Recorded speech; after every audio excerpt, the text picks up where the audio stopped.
The Mbappé fire is still burning and it's only going to get bigger. Now let's talk a little about what came out of that today, but I want to start with this. It's this photo of Alava with Mbappe and Jude Bellingham that has given people a lot to talk about today. Let's talk about it, although I think there's a bit of a trick to this, and now we'll see what it's about. Come on, let's get started.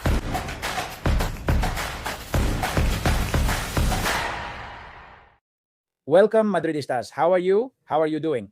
I told you in the previous video that this was going to be the second part, and we're going to talk about the Mbappe fire, about all of this, also about this photo and other things.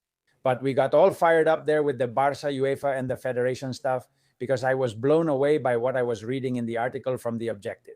And finally, we saw a very real possibility. If, which is a lot to ask, the institutions and organizations just do what they're supposed to do, which they never do. Therefore, Barça keeps playing after having paid a top refereeing official for 2 decades. They keep playing. Registering players late with fake money lets them keep playing, which is why many people message me. Nothing will happen, Miguel Serrano TV, but let's keep trusting. But what we were reading was very serious, and also according to what's written in the regulations and the laws, this year they should sanction Barça or not invite them to the Champions League. They should have done it 3 years ago. But now, thanks to that Pelicano 2.0 report, which is not the same, it's not the same complaint, it's not the same dossier as the one from Juan Luis Martín de Pozuelo. Well, actually, it's a complaint, but it comes with a lot of documentation. And here they're asking UEFA for that through the Spanish Football Federation. And the good thing about these two, and now let's get into all of this. I keep getting sidetracked by the other thing, man, which I find so fascinating. That they sanction Barça, of course, through this route and others. It's just that I get into it and dive right in.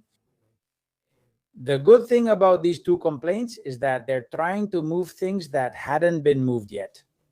Real Madrid could have done it, but we were focused on something else between the Federation and UEFA. And it could even reach FIFA as well. Hey, what are you doing? Waiting for a criminal trial? What about the administrative and ethical processes? What's going on? How is it possible that Barça keeps playing after paying the head of refereeing for 20 years? What is this, right? Therefore, I have a lot of hope, right? And this week, I was really happy to find out that there's another complaint there. Well, that being said, check out the previous video. Let's get into it. This is that famous photo in question, with Alava apparently trying to bring Mbappe and Bellingham together here.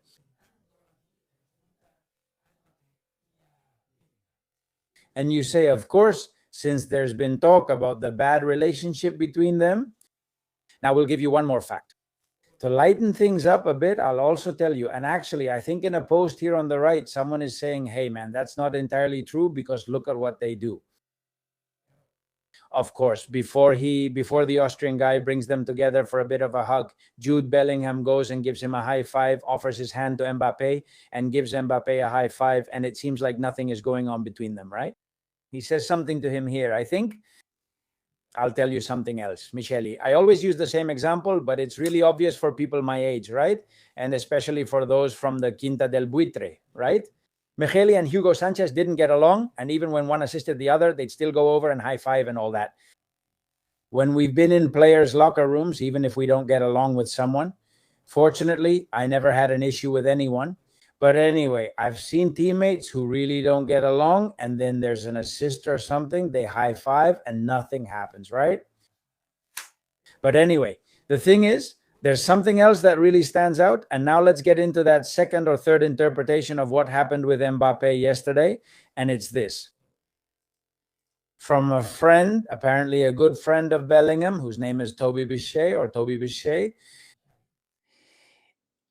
who has been seen leaving likes or giving likes, right? To posts where they make fun of Mbappe. Here, Mbappe as a Chinese dictator, etc. And there's Toby Bichet and all of them giving likes to these posts, right?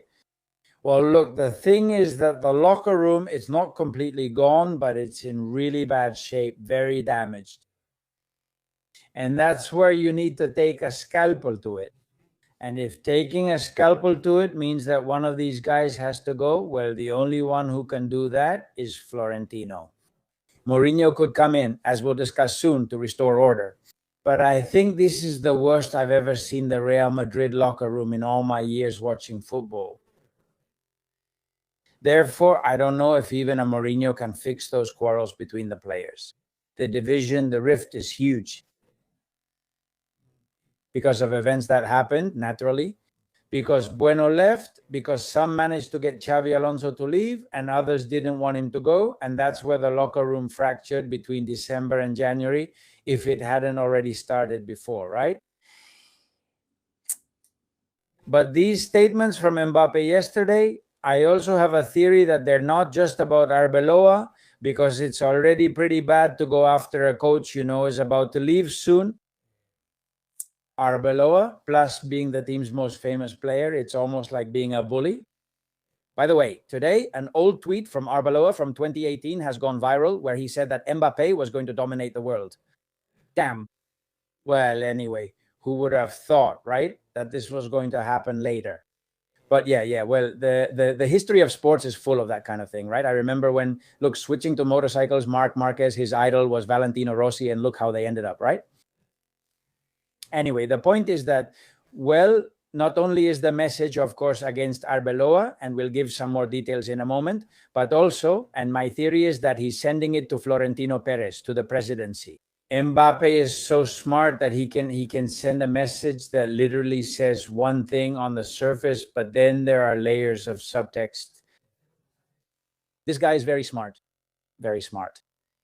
And even though he literally said when they asked him about his knee, no, Madrid never makes mistakes. Well, if Madrid got the diagnosis wrong and all that, which is kind of funny because the one who went to France and leaked it and all that was him. But anyway, it's unbelievable. But this guy's unbelievable. No, everything's fine with Madrid. But the message he's also sending to Florentino and the board is that I've realized what has happened here. Why? Because he brought up what Xavi Alonso said about the first part of the season. We did very well, and then we fell off. And he makes it very clear that there was a rift in the locker room. And look, I'm Mbappe, and I notice all of this, and I want you to know it before the season ends. He was upset about not starting, since against Oviedo, already in the second division, he could have scored 2 or 3 goals to win the top scorer award. And that's what Mbappe wanted. But hey, he said no to Arbeloa. And now I remember that's what a coach is supposed to do.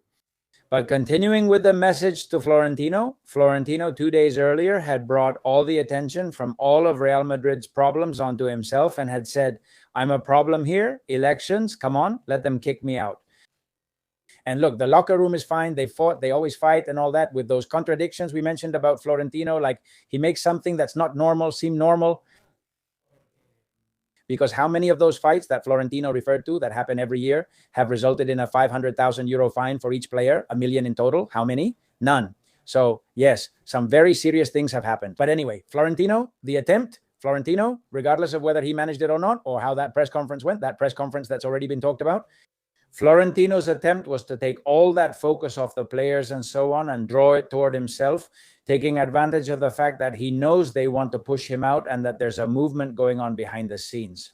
People with money, young, important, who want to run in the elections and so on. And so he wanted to catch them off guard and said, come on, it's all already been discussed. And well, he says, let's play against Oviedo. Nothing happens. But then Mbappe comes and says, wait, Florentino, you've drawn attention to yourself. So now I'll bring it back to the locker room. It's also a message for the board. What happened this year was this, not what you think. If Mbappe had played, do you think he'd have said this? Maybe not. He might have kept it to himself. But of course.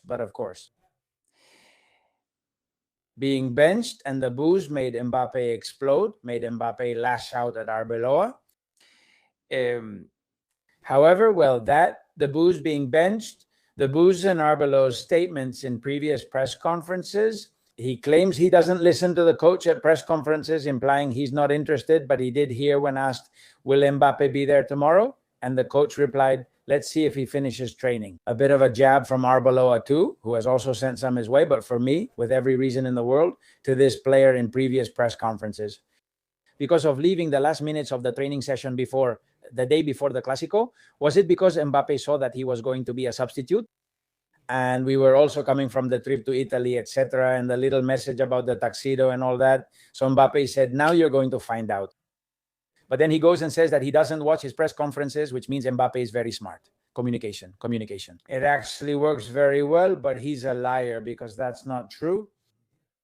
Damn, don't lie, because that's where you lose the credibility you're trying to earn with that natural way of yours. The thing is, he says one thing verbally, but since he does it so naturally and comes across as so likable and seems so nice, well, and such a good kid, it's what we always say about being passive aggressive.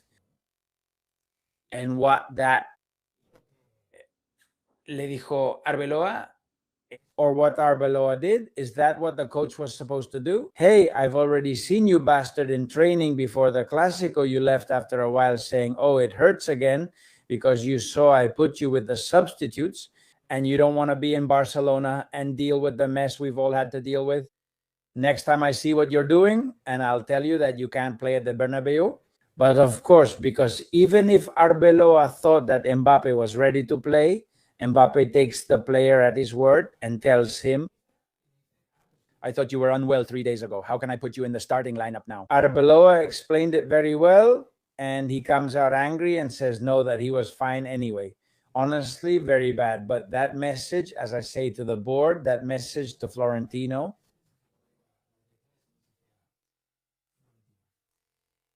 they asked Mourinho in the Benfica press conference, and he said this, and Mourinho took a stand, and I think Mourinho is at a point of, I'm going to take Madrid and I'm interested, because if not, Mourinho would cut this off right away.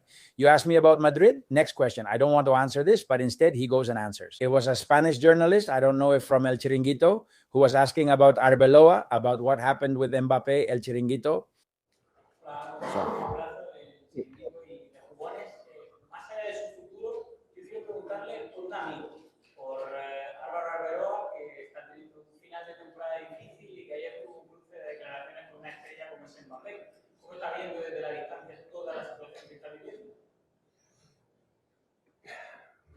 It hurts because you said it right.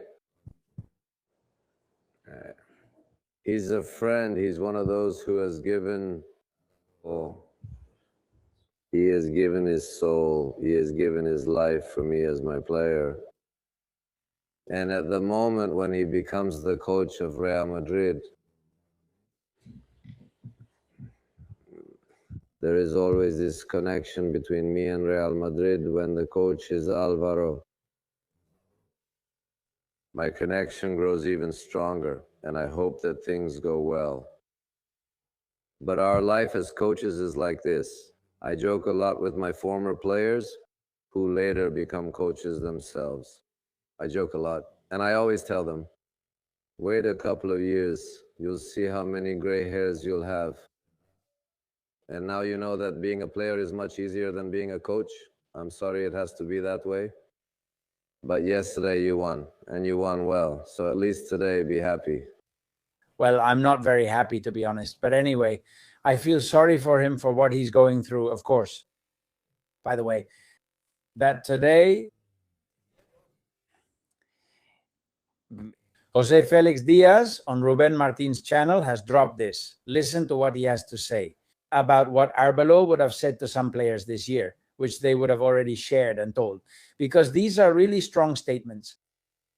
And the fact that Jose Felix is the one saying it is very significant, because there are already theories that, well, this is coming from the club, from the higher ups to, in this case, to harm Arbeloa. Here, everyone is stabbing each other in the back. Now, I'm not saying this theory is the real one, but of course, who do you trust now? Everyone here is stabbing each other. Well, this is what Jose Felix was saying. I'm not sure what he would say. Arbeloa has delivered some legendary quotes in the locker room with players this year. He hasn't been right, has he? Today I'm going to tell you another one from him. You're not going to leave Fran Garcia alone with me for a minute. Go get your coaching license. That's what Carreras told him, right? What? Yes, that's another quote. Repeat it for me. Fran Garcia, you won't play a single minute under me. Arbeloa told him, you're not playing with me. In January, you won't play. Yes. But it's really intense, huh? It's tremendous. And you say, but why? Look, if we're talking about Mbappe being a bully with Arbeloa, Now, what if it turns out, turning it around again, giving it another twist, maybe Mbappe has seen attitudes from Arbeloa, that he's been a bully with certain players and arrogant with others. Now I'm going to be that way with you. That being said, and no matter how right Mbappe may be about what happened with Xavi, or if he could be right, if all these theories are true, that Arbeloa went too far with some players. And then he would say, well, now I'm going to go too far with you and so on, and that he's not as squeaky clean as he might seem from the point of view of a Madrid fan, of a responsible coach and so on, someone who really takes care of his players. Arbeloa, whether Mbappe said it or did it, whether these statements are true, and who leaks these statements, the players themselves, or does it come from higher up? To counter this whole Mbappe thing and harm Arbeloa, and there will be those who say Arbeloa is one of Florentino's loyalists. I mean, that's something that's more than obvious, right? Yeah, it's more than obvious until it isn't. Arbeloa and Xavi were very good friends until they stopped being friends. Lately, I've been getting badly disillusioned. I'm getting really disappointed with this football thing. It's all made up, you know? This has happened elsewhere before, but it really hurts that it's happening at Real Madrid. I think this is the worst season ending I can remember in a long time. I think the 2004 season was also terrible. The end of that season was terrible, just terrible. And I think these have been the two worst. What a nightmare. Hope all goes well for you. Like, subscribe, comment, and share if you enjoyed this video. See you next time. Have a great weekend. Bye.